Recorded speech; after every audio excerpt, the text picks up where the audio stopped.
dude, AMD's bidding process is incredible. I think I talked about that before. The 9800 X3Ds are all within 1 SP of each other.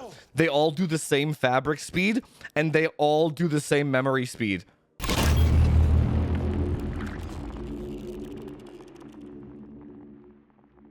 You know what the interesting thing is? There's no FPS difference. There is 0 FPS difference between the delided 9800 X3D and the non-delided one. Like, so I don't even know how to make that video now. So it's like, oh, yeah, I'm at like 6 gigahertz all core, and the FPS is the exact same. That's not the clock speed of the chip itself means fuck all on that thing. No, it's the same. The 1% lows are the exact. It's unaffected, man. That's what I'm saying. Like, you're attacking the wrong problem. The actual problem is the fabric speed and the memory speed. So, you know what somebody needs to do? I can't, obviously, but somebody needs to, like, maybe dry ice or liquid nitrogen. Man, that would be good content if I could do that, because there's always so much copium and denial around that shit, where like people will be like, but you didn't delid the AMD CPU. You could have ran an extra 100 megahertz on that one. It's like, bro, can you do fucking grade 2 math? 5.7 divided by 5.6 is like 1.5%. So even if it did scale, that's 1.5 FPS. Like, do some fucking grade 1 algebra, please. But to drive the point home, we need somebody to do like an ambient gaming benchmark, and then like a liquid nitrogen one, and then show that the FPS is the exact same. And then it's like your 9800 X3D is at 7 gigahertz and the FPS doesn't go up. It's like, now then maybe people might get the fucking point, right? That's not the way to go for that thing. But I don't mind that though. Here's the other, again, 2 sides to every coin. The other side of that coin is you get all the performance of that thing without having to mod it. So you don't have to fuck your warranty over. On the 7800 X3D, yeah, you had to delid that thing because it ran so hot, right? So when you delided it, you got a huge fucking performance boost. On this one, run that shit stock, man. You're good. They did a really good job rejiggering the fucking 3D to make it run that cool. So now you don't have to delid that thing. I'm not binning them or anything. Dude, AMD's bidding process is incredible. I think I talked about that before. The 9800 X3Ds are all within 1 SP of each other. They all do the same fabric speed, and they all do the same memory speed. Like, identical. All the voltages are almost exactly the same. Like, AMD bins those. How does that make any sense, though? How can they bin them so tightly? Where do all the other dies go that aren't binned that tightly? They're giving you the dog shit bins, but they somehow have that many dog shit bins? Like, yeah, like the 3D chips are kind of a scam that way. They are and they aren't. The gamer wouldn't know the difference anyway. But AMD is making a killing on. Well, it's good for the environment too, right? They're just like recycling the worst silicon imaginable, and just like somehow mind virused the entire hardware community to believe it's like the best gaming CPU. Meanwhile, they're selling the absolute worst silicon imaginable. Incredible. Incredible marketing, dude. Of course the Windows runs better on Intel. Dude, I don't know. I don't know why. So here's the weird thing about the AMD chips. When you do a max tune on an AMD chip, the 3D chips, not the non-ones, the 3D, when you do a max tune on it, the idle latency is pretty good. It's like high 50s, mid 50s. Not enough to lag Windows, but it just lags Windows.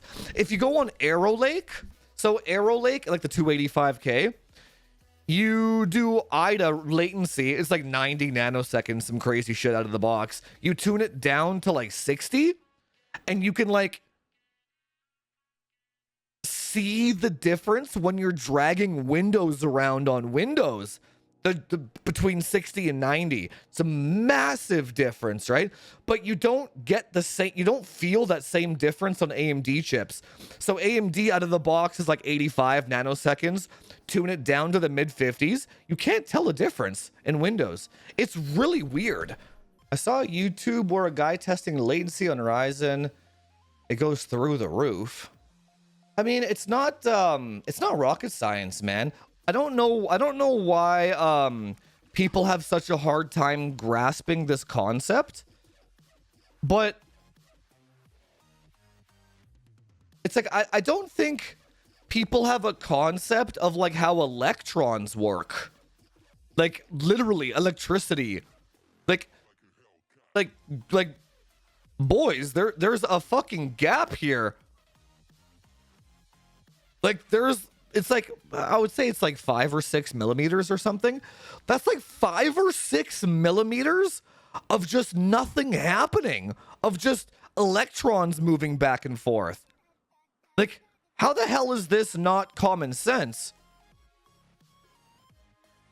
It's like, why does my shit feel so sluggish in Windows? It's like, bro, there's a 5 millimeter gap of information here. It's like, how the hell, why wouldn't there be a fucking performance dip? You got to go through this shit right here. How like, what?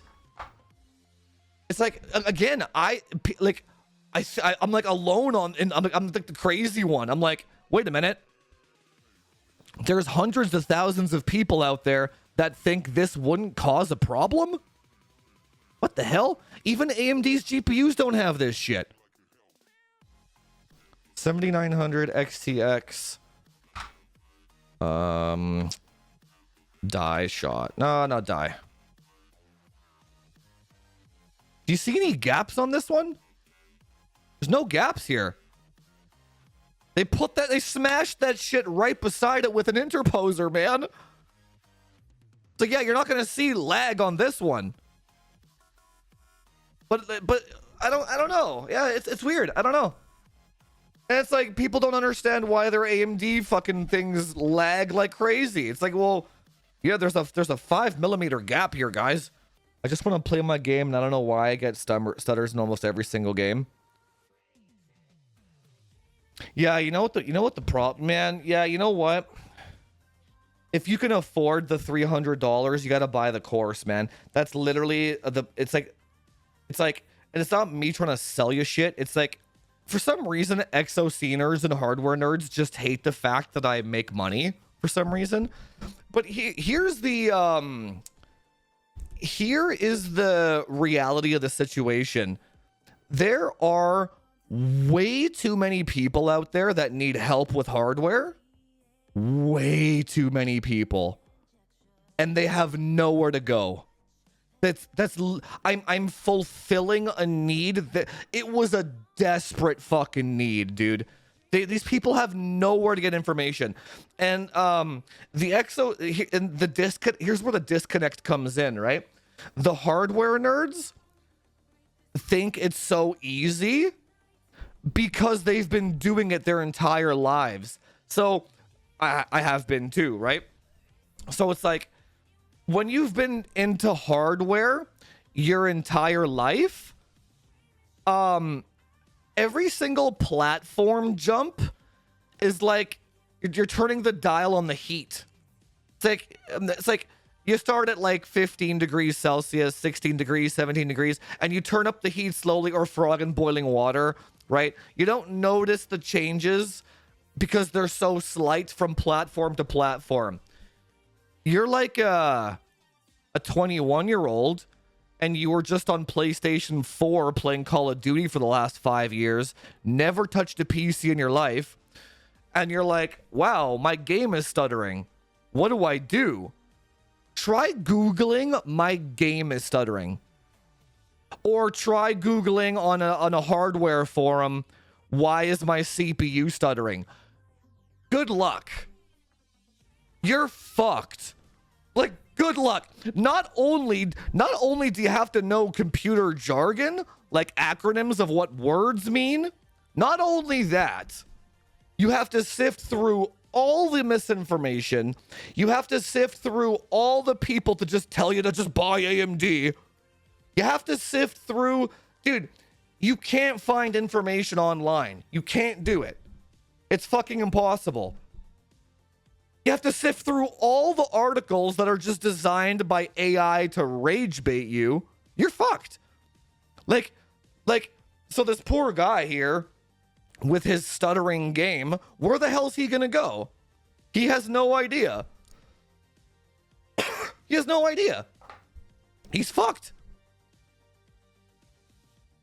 So it's like, so when somebody comes into my stream and they're like, my game is stuttering, what do I do? It's like, there's nothing I can do to help that guy other than like remote into his PC in front of like 500 people and do a live consultation, which actually wouldn't be bad content, to be honest. That'd be pretty damn good content. But I mean, if you guys want to see that shit, I'm not opposed to it. But where's he gonna go? Hey, I have a $300 product. It supports the channel, and it teaches you fucking everything. And you'd never have to go on a fucking hardware forum ever again. Problem solved, right? Dude, that's awesome. Buying the course was the best decision I made. See, I don't. So there are more important decisions to make in life. It really is just how to make your PC work really well course, right? It's just that it's gonna save you so much fucking time so you can get back to gaming, right? And then it makes me feel good that people feel that way about it.